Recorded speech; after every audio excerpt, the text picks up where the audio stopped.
Hello friends, welcome back to my channel earth mom Dehradun. तो दोस्तों, अभी भी कंट्रोवर्सी रुकने का नाम नहीं ले रही है, जहां पे हर कोई अपने एंड पे यही कोशिश कर रहा है कि जैसे तैसे चीजें थोड़ी सी ठंडी हो जाएं, क्योंकि यहाँ पे अब बात पहुंच चुकी है फैंडम तक, और दोनों ही फैंडम एक दूसरे के लिए बहुत ज्यादा नेगेटिविटी स्प्रेड कर रहे हैं। और वो शुरुआत आप जानते ही हैं कि कहाँ से हुए। एक फैमिली कंट्रोवर्सी में जब बाहर के लोग घुस जाते हैं तो वो कंट्रोवर्सी कहां से कहां तक पहुंच ही जाती है। आप सब जानते ही हैं कि ऐसी कोई भी हरकत लखन की तरफ से नहीं हुई थी जिसकी वजह से इतनी ज्यादा मिर्ची लग गई मिस्टर आउटसाइडर को, क्योंकि वो सिर्फ अपनी वाइफ के लिए स्टैंड ले रहे थे। उन गंदे अश्लील पेज बनाने वाले लोगों के खिलाफ एक्शन ले रहे थे।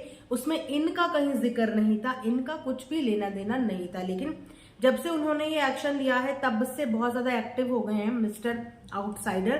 तो मिस्टर आउटसाइडर की कल की जो बातें थी वो मैंने आप सबके साथ शेयर करी थी। तो कल रात भी उन्होंने करीबन सोचो रात के 1 बजे के आसपास मिस्टर आउटसाइडर ने अपने ब्रॉडकास्ट चैनल पे एक पोस्ट किया, जिस पोस्ट में उन्होंने लिखा कि गाइज आप टेंशन ना लो, अगर हम बोलने पे आए तो बहुत कुछ है, बट हमें गंद पे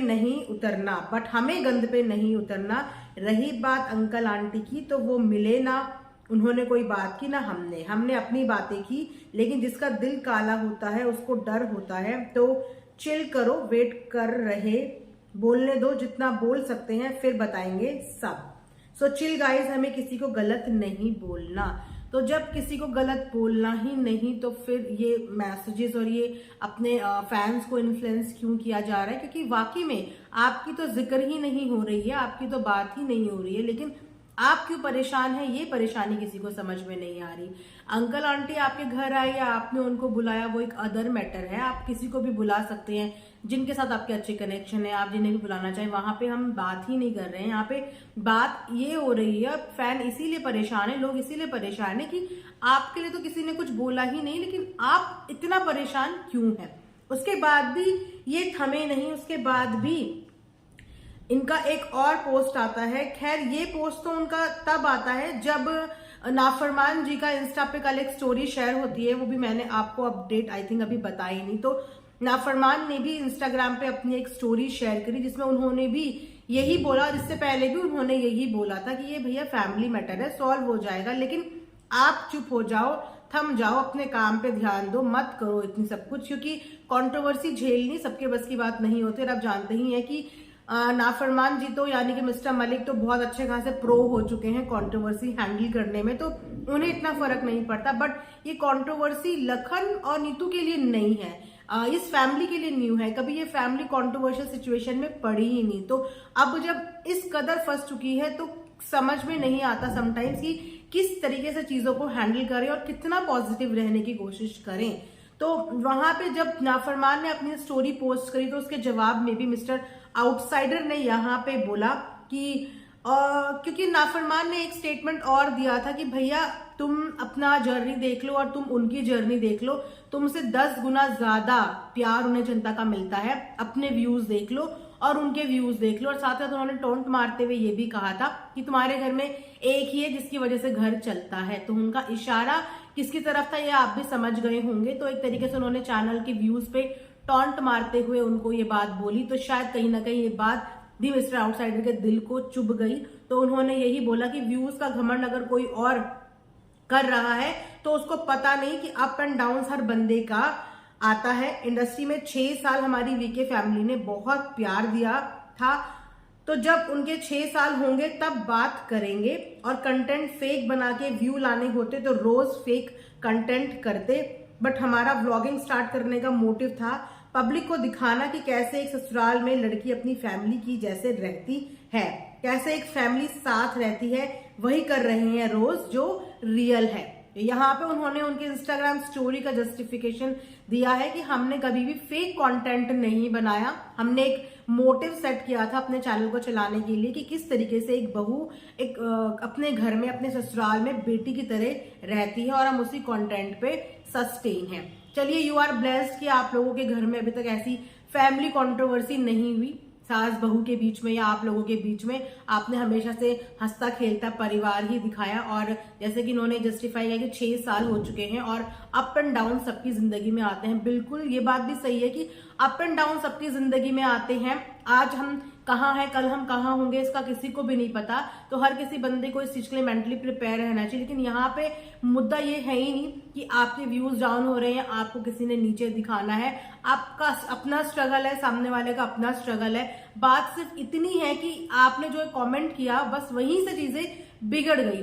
अगर आपकी तरफ से कोई टर्न पास नहीं होता तो आप तक ये डायरेक्शन कभी आती ही नहीं। लेकिन ये शुरुआत ही वहीं से हो गई। और वो कहते हैं ना कि जब किसी का खराब वक्त चल रहा होता है, बुरा वक्त चल रहा होता है और आप उस बुरे वक्त में जरा भी पिन चुबा दो तो वो पिन ज्यादा दर्दनाक होती है, ज्यादा दर्द देती है। बस आपने वो पिन चुबाने का काम किया, उसके बाद भी आपको बहुत समझाने की कोशिश की गई कि मत बोलो, मत वो करो, इग्नोर कर दो।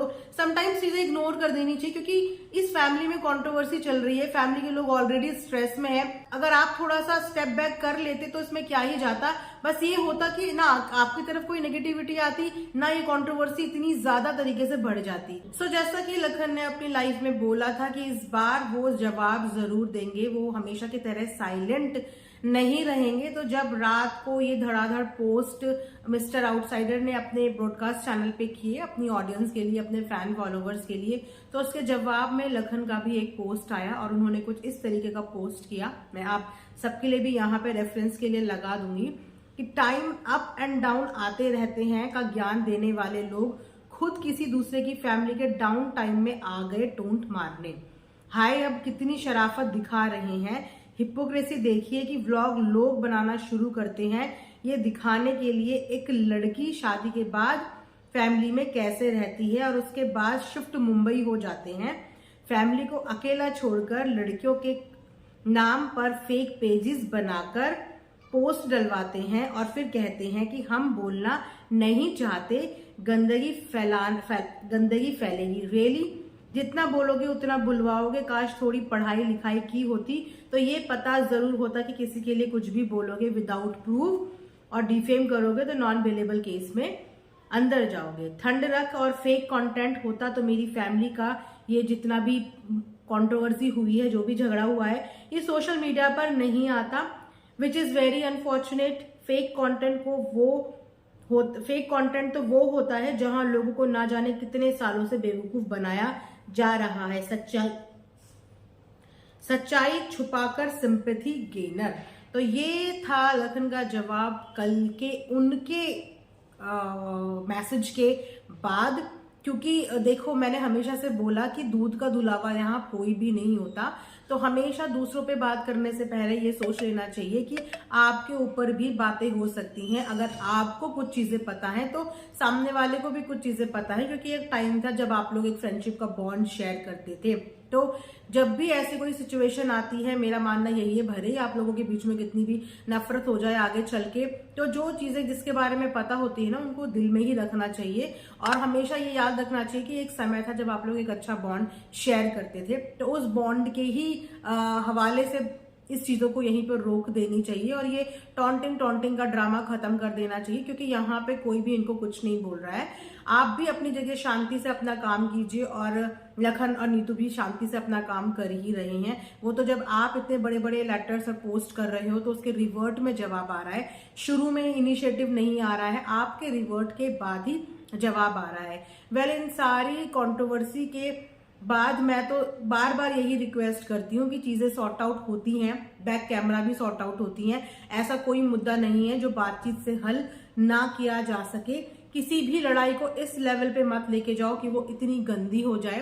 लड़ाई भी हेल्दी तरीके से होती है, कंपटीशन भी हेल्दी होता है, तो उसे हेल्दी तरीके से ही करो। इतना डर्टी मत करो कि लोग भी बोले कि यार ये क्या हो रहा है। आप अगर कीचड़ सामने वाले पे उछालोगे तो कीचड़ के छिटे आपके ऊपर भी आएंगे। और सोचो कि जो ऑडियंस आप लोगों को इतना प्यार करती है, इतने सालों से आपको देखती है, एक तरफ उनके माइंड में भी इतनी नेगेटिविटी आ गई है, वो भी परेशान हो गए हैं कि भैया ये तो रोज का ही हो गया, ये कब खत्म होगा।